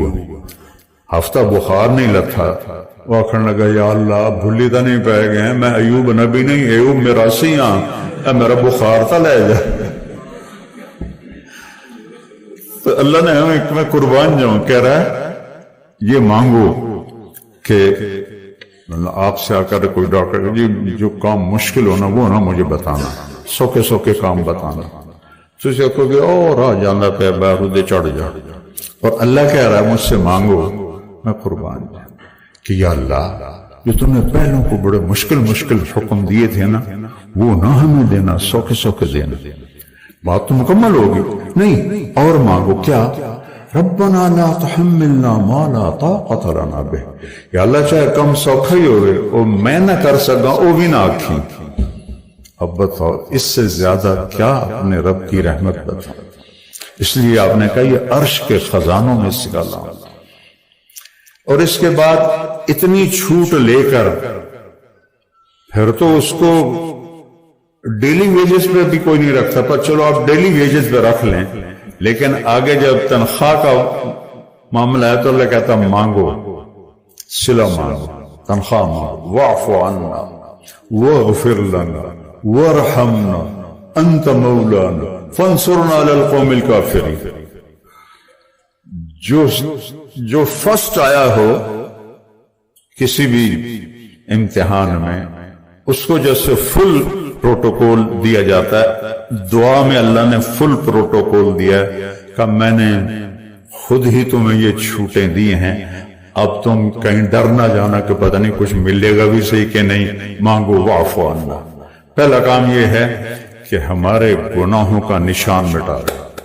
نشان مٹانے کو عفو کہتے ہیں، نشان مٹانے اس کو عفو کہتے ہیں، معافی نہیں کہتے، نشان مٹانے کا پہلا کام یہ کر کہ یہاں جو کچھ لکھا گیا نا پٹھے پاسے انہوں مٹا دو، واغفر لنا۔ دوسرا یہ کر کہ ہمیں معاف کر دے۔ تیسرا یہ کر ورحمنا، سنو جنت ہی دے۔ اور شاید تمہارے دلوں میں یہ بات آ گئی وہ ڈھیر مانگ لیا ہے، کہتے ہیں کم الٹا نہ ہو جاوے، تسلی کے لیے ایک جملہ انت مولانا، تو ہی تو ہمارا مولا ہے، تجھ سے نہ مانگے تو اور کس سے مانگے، چلو ایک اور بھی مانگ لو، پوری صرف جنت پہ تمہارا گزارا نہیں ہوگا، دنیا میں بھی عزت چاہیے، فانصرنا علی القوم الکافرین، ہمیں دنیا میں کفار پہ عزت عطا فرما۔ سبحان اللہ۔ تو اللہ سے جڑنے کے بغیر روح مکمل نہیں، اور کھانے کے احتیاط کے بغیر جسم مکمل نہیں، میڈیسن سے نہیں یہ مکمل ہوتا۔ تو روح کو اللہ سے جوڑنا ہے، اس کے لیے کتاب اللہ ہے اور رسول اللہ ہے۔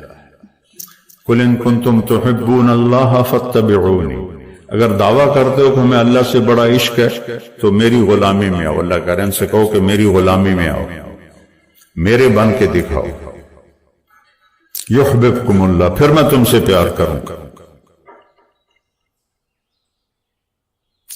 تو واحد ہمارے نبی ہیں جن کی پوری زندگی پیدائش سے وفات تک محفوظ ہے۔ یعنی ایک معمولی سی بات، جب آپ کسی کو بلاتے تھے جیسے مرضی بلائیں، لیکن حدیث میں آتا ہے جب آپ کسی کو بلاتے تھے تو ایسے کر کے بلاتے، ایسے نہیں کرتے، کتنی چھوٹی بات، ایسے نہیں کرتے، ایسے کرتے۔ انگلی اٹھانا ایک عیب سمجھا جاتا ہے، آپ ایسے کر کے بلاتے تھے۔ اتنی چھوٹی چھوٹی باتیں بھی لکھی پڑی۔ جب آپ کو کوئی بلاتا تھا ادھر سے یا رسول اللہ، تو آپ ایسے نہیں کرتے تھے۔ اب یہ ساتھی کھڑا ہے، یہ مجھ سے کہے مولوی صاحب تو میں اتنا ہی کروں، ادھر والا کوئی کہے مولوی صاحب تو میں اتنا کروں۔ اور جب میرے نبی کو کوئی بلاتا تھا یا رسول اللہ تو آپ ایسے کرتے، پورا سینہ دیتے تھے، گردن نہیں۔ ادھر سے کوئی بلاتا یا رسول اللہ تو آپ ایسے کرتے، پیچھے سے کوئی بلاتا تھا فل موڑ کے اس کے طرف پھر کر کہتے تھے جی فرمائی۔ میں نے آپ کو ایک چھوٹی سی مثال دی کہ میرے نبی کی زندگی کا ایک ایک ذرہ لکھا پڑا ہے۔ کوئی نبی ایسا نہیں ہے جس کی زندگی اس طرح محفوظ کی گئی۔ آپ کی چال کیسی تھی، آپ کی رفتار کیسی تھی، آپ کا معاملہ کیسا تھا، آپ گھر میں کیسے تھے، آپ باہر کیسے تھے، آپ نے شادیاں کیوں کی، زندگی سمجھانے کے لیے، کیونکہ سب سے مشکل رشتہ خامد اور بیوی ہے، اسے نبھانا سب سے مشکل ہوتا ہے۔ تو آپ نے کہا دیکھو مجھے عورتوں کی کوئی خواہش نہیں ہے، میں نے جہاں شادی کی، جہاں بیٹی کی شادی کی، اللہ کی وحی آئی پھر میں نے قدم اٹھایا، ورنہ 25 سال کا نوجوان 40 سال کی بیوہ عورت سے شادی کر سکتا۔ آج کسی 25 سال کے بچے کو اس کا باپ کا پترا ہے 40 سال دی بیوہ ہے تیری شادی کرنے، وہ تو کراچی دوڑ جائے۔ تو آپ نے 25 برس 40 سال کی عورت کے ساتھ گزارا۔ جب ان کا انتقال ہوا، آپ کی عمر 50 سال ہوئی تو 10 شادیاں کر لی۔ زندگی سمجھائی، گھر میں زندگی، میاں بیوی کا نباہ بڑا مشکل ہوتا ہے، چونکہ یہ خونی رشتہ نہیں ہوتا ہے، ایک بول پہ بنتا ہے، ایک بول پہ ٹوٹتا ہے۔ تو یہ سب سے مضبوط ترین اور اہم ترین رشتہ ہے کہ اس سے رشتے جنم لیتے ہیں. یہ پہلا رشتہ آدم و حوا کا قائم ہوا، خامد اور بیوی کا قائم ہوا. اللہ نال 3-4 پتر بھی بنا کے دے دینا، وہ کڑی مشکل ہے، کن فیکون ہی کرنا. نہیں، اولاد پہلے ماں باپ، پہلے میاں بیوی بنایا پھر اولاد. اور عجب میرے نبی کی شان ہے، جب وہ نکاح ہو گیا جنت میں تو اللہ نے کہا مہر دو، آدم حوا کو مہر دو. مہر کیا چیز ہے؟ یہ کسی کی بیٹی کی قیمت نہیں ہے، چاہے جھونپڑی والا ہو چاہے محل والا ہو. یہ ایک علامت ہے کہ جب تک یہ نکاح باقی ہے یہ لڑکا اس لڑکی کے خرچ کا ذمہ دار ہوگا. کمانا اس کے ذمہ نہیں ہوگا، کمانا اس لڑکے کے ذمہ ہوگا. یہ مہر اس لیے ہے. تو انہوں نے پوچھا جی کیا مہر دوں؟ فرمایا تیری نسل میں میرا آخری نبی آئے گا، اس پہ ایک دفعہ درود پڑھ دے، یہ مہر. کم از کم دن میں 300 دفعہ تو چلتے صلی اللہ علیہ وسلم ہی پڑھ لو تو یہ کثرت سے درود والا بن جائے گا. جو 300 دفعہ پڑھے کثرت سے درود والا ہے. اور جو کثرت سے درود پڑھتے ہیں اس کی تو کوئی حد نہیں، لیکن 300 سے وہ کثیر میں آ جاتا ہے، جیسے 33 نمبر سے پاس ہونے والوں میں آ جاتا ہے. آپ نے کہا میں ان کی شفاعت کروں گا قیامت کے دن. اپنے نبی کو پڑھو، ان کی زندگی پڑھیں. کسی بھی علم سے انسان نہیں بنتا سوائے علم نبوت اور در رسالت پر سر جھکانے کے بغیر انسان نہیں بنتا. ایک دفعہ ایک بدو آیا، کہنے لگا محمد آپ کبھی بدتمیزی کا جواب بدتمیزی سے نہیں دیتا. ہم کہا لبیک. ورنہ آپ کہتے ہو میں نبیوں کو منہ سنبھال کے بات کرتا. لبیک. تیری 3 باتیں بڑی عجیب ہیں، سمجھ نہیں آتی. آپ نے کہا کیا؟ تو کہتا ہے ہم پیو دادے کا دین چھوڑ کے تیرا دین قبول کر لیں گے. کیوں؟ ہم کیوں چھوڑیں گے؟ اچھا اور؟ تو کہتا ہے روم بھی فتح ہو جائے گا، ایران بھی فتح ہو جائے گا. اے جڑے بیٹھے ہیں اے فتح کرن گے، کپڑے پورے نہیں، جوتی کوئی نہیں، روٹی کوئی نہیں، انہیں فتح کرنا ہے. سپر پاور ایران اور روم. ہم کہا اچھا اور؟ تیسرا تو کہتا ہے مر جائیں گے، مٹی ہو جائیں گے، پھر اٹھ جائیں گے. بل آج تک کوئی قبریں چ اٹھی کے آیا؟ تو آپ مسکرائے. آپ نے کہا لعل الحیات تطول بک. جس کو بھی آپ نے یہ جملہ بولا اس کی عمر بڑی لمبی ہوگی. آپ نے کہا لگتا ہے تیری عمر لمبی ہوگی. تو ایک دن تو دیکھے گا یہ سارا عرب میرا کلمہ پڑھے گا، اور ایک دن تو دیکھے گا روم اور ایران فتح ہو کے مدینے میں آئیں گے. اور باقی رہے گی تیسری بات مر کے اٹھنے کی.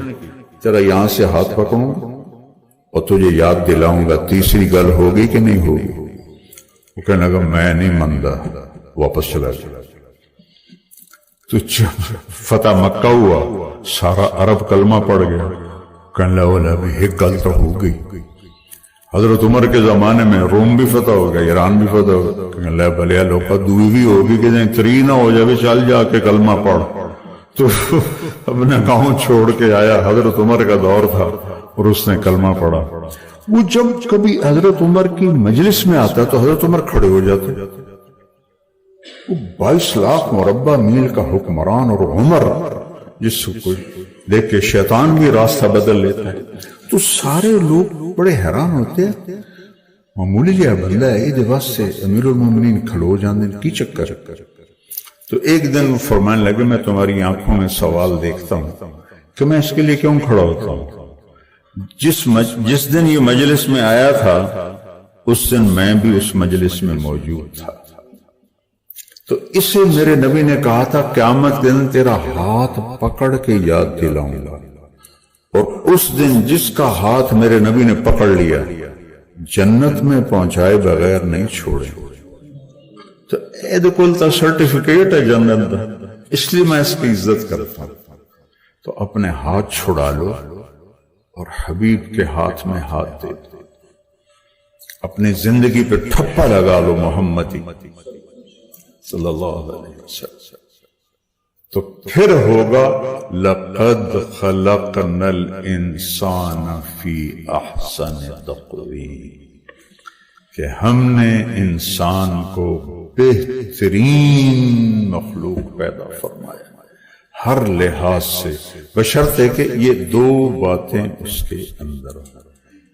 اور پھر جیسے جسم میلا ہو جاتا ہے تو ہم نہا لیتے ہیں، تو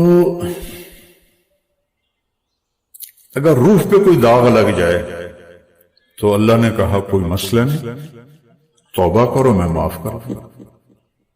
جتنی دفعہ توبہ ٹوٹے توبہ کر لو میں صاف کر دوں گا، نشانی مٹا دوں گا۔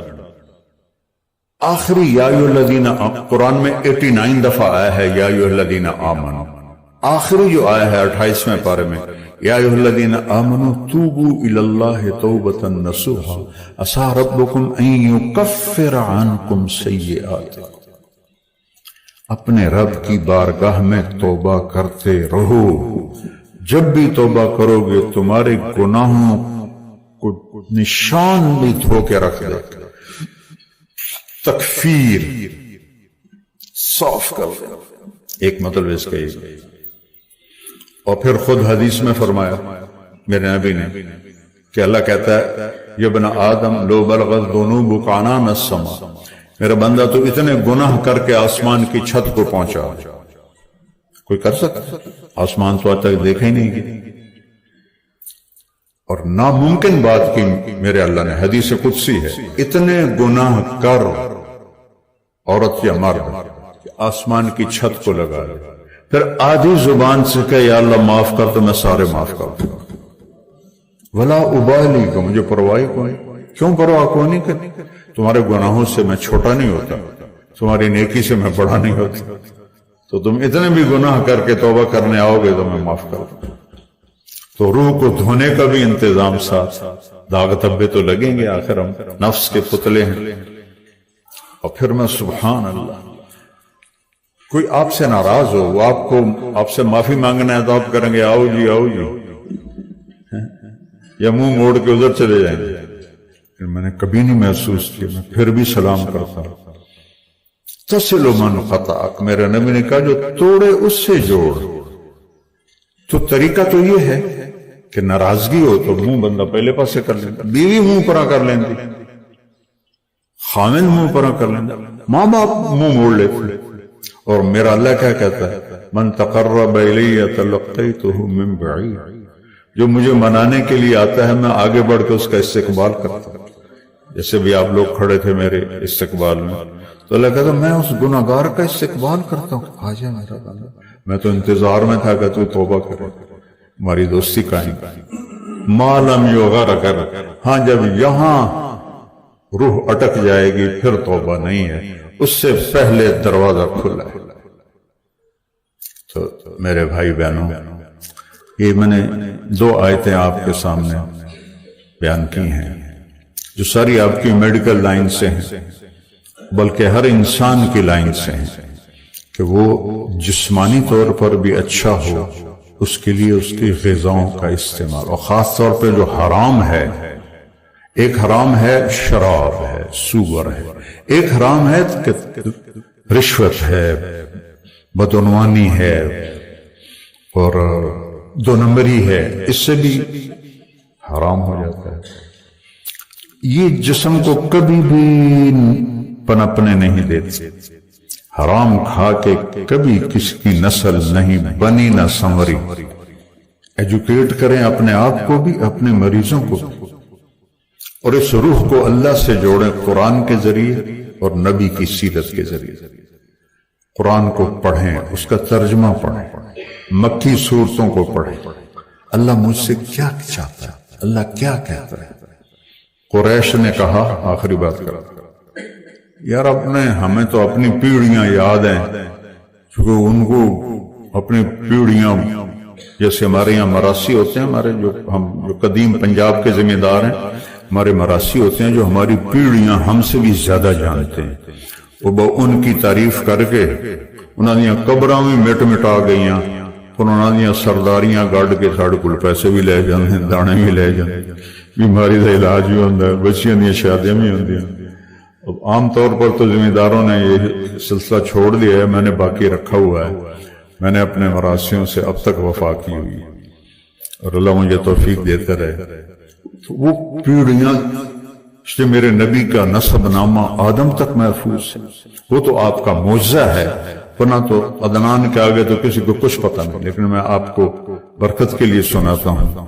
محمد بن عبداللہ بن عبد المطلب بن ہاشم بن عبد مناف بن قصی بن کلاب بن مرہ بن کعب بن لبی بن غالب بن فہر بن مالک بن نضر بن کنانہ بن خزیمہ بن مدرکہ بن الیاس بن مضر بن نزار بن معد بن عدنان بن اود بن حمیسہ بن سلامان بن عوس بن بوز بن قموال بن ابی بن عوام بن ناشد بن حذا بن بلداس بن یدلاف بن طابخ بن جعهم بن ناحش بن ماخی بن عیفی بن عبقر بن عبید بن الدعاء بن حمدان بن سنبر بن یثربی بن یحزن بن یلحن بن ارعوا بن عیلی بن زیشان بن عیسر بن اقناط بن ایہام بن مقصر بن ناحس بن زارع بن سمی بن مزی بن عوض بن عرام بن قیدار بن اسماعیل بن ابراہیم بن آذر بن ناحور بن سرور بن رعوب بن فائج بن عابر بن ارفخشاد بن سام بن نوح بن لامک بن متوشالہ بن یرد بن ملحل ایل بن قینان بن آنوش بن شیش وبن آدم علیہ السلام۔ یہ صرف ہمارے نبی کا معجزہ ہے، باقی عدنان تک کی سارے جاتے ہیں۔ تو وہ کہنے لگے ہمیں تو اپنے پیو دادے کا پتہ، اپنے رب کا نسب تو بتا، تیرے رب کا نسب کیا؟ تو سورہ اخلاص اتری، 4 آیات۔ جبریل کے ساتھ لاکھوں کروڑوں فرشتے اترے ان 4 آیات کے لیے۔ قل، میرے نبی کہیے، ہوا وہ جس کے بارے میں پوچھ رہے ہو، اللہ، اس کا نام ہے اللہ، اور وہ کیسا ہے؟ الاحد، اکیلا، ایک نہیں، اکیلا۔ ایک کا 2 بنتا ہے، اکیلا پہ 2 نہیں بن سکتا۔ فارسی میں صحیح معنی ہے اس کا یکتا، اردو میں ایسا طاقتور لفظ کوئی نہیں۔ وہ اکیلا ہے، احد۔ تو گزارا کیسے کرتا ہے اکیلا؟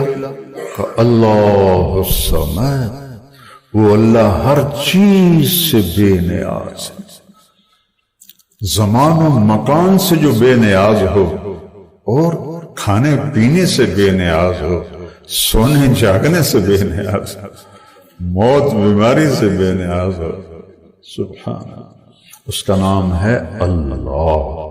ہمارے بر صغیر میں کہتے ہیں خدا۔ خدا فارسی کا لفظ ہے، کسی نے بنایا تھا، صحیح ہے، جسے کسی نے نہ بنایا، لیکن جب آپ اللہ کہتے ہیں تو اللہ نے یہی نام اپنا رکھا ہے، اور اس میں 99 صفات ساری آ جاتی ہیں۔ اللہ الصمد، کسی کا محتاج نہیں۔ اچھا، وہ کیسے محتاج کیسے نہیں؟ کہ لم یلد ولم یولد، نہ اوپر کوئی سلسلہ ہے نہ نیچے، نہ اس کا کوئی بیٹا بیٹی بیوی، نہ باپ دادا پردادا، تو اس کی محتاجی کیسے ہو سکتی ہے؟ تو کا کچھ اور سمجھاؤ، نہیں، وَلَمْ يَكُنْ لَهُ كُفُوًا أَحَدٌ، اس کی کوئی مثال ہی کوئی نہیں، تو سمجھایا کیسے جائے؟ بھائی یہ سمجھو کہ اس جیسا کوئی نہیں ہے۔ یہ جب اللہ سے تعلق تھا تو امت عزت پر تھی۔ تو میری گزارش ہے کہ قرآن پڑھیں، سیرت پڑھیں، 5 وقت نماز کا اہتمام کریں، نماز قضا نہیں ہونی چاہیے۔ میرے نبی کی آخری وصیت تھی نماز نماز نماز۔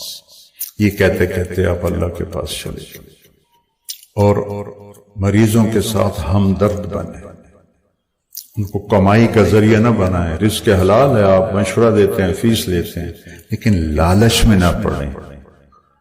یہ لیبارٹریوں سے بھی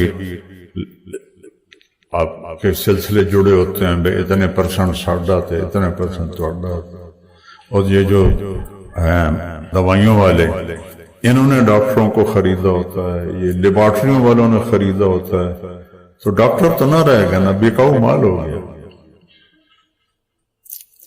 سب ڈاکٹر بن کے دکھاؤ، اللہ سے صلہ دو، رزق حلال تھوڑا بھی کافی ہوتا ہے، اور اس ہینکی پھینکی کا رزق کبھی کافی نہیں ہوتا، ہمیشہ آدمی بھوکا رہتا ہے۔ اور قرآن پڑھو اور اپنی ڈیوٹی کو ایمانداری سے ادا کرو، اپنے بچوں کو گھر میں ٹائم دو۔ میں وہاں پریسٹن میں تھا تو میرے ہیڈک کے لیے مجھے لے گئے نیورولوجسٹ کے پاس، اتوار کا دن تھا۔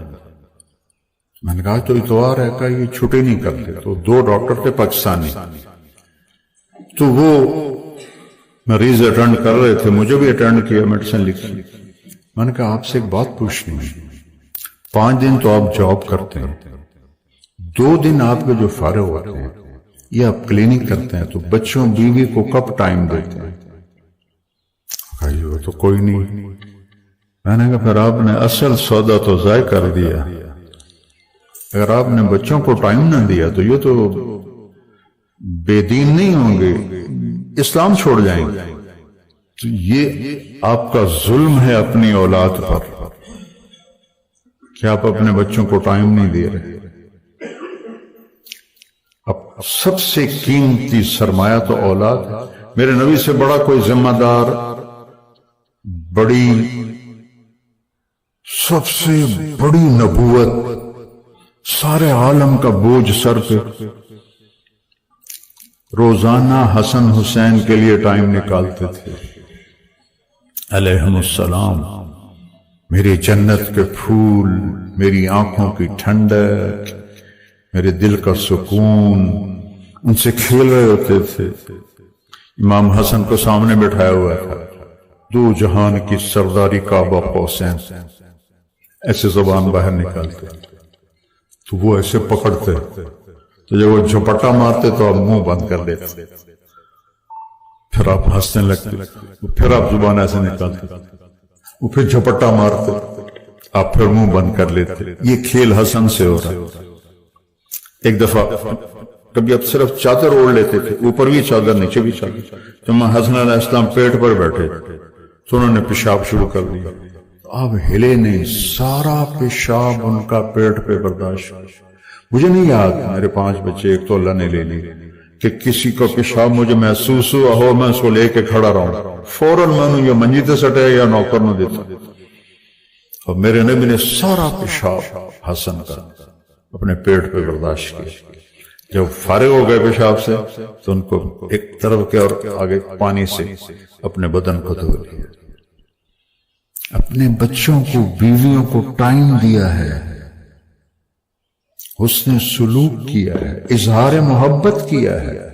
جب آپ نفروں سے فارغ ہوتے تو ہم عائشہ بھی اٹھ کے بیٹھ جاتی، پھر فجر کے اذان تک دونوں میاں بیوی آپس میں پیار محبت کی باتیں کرتے تھے۔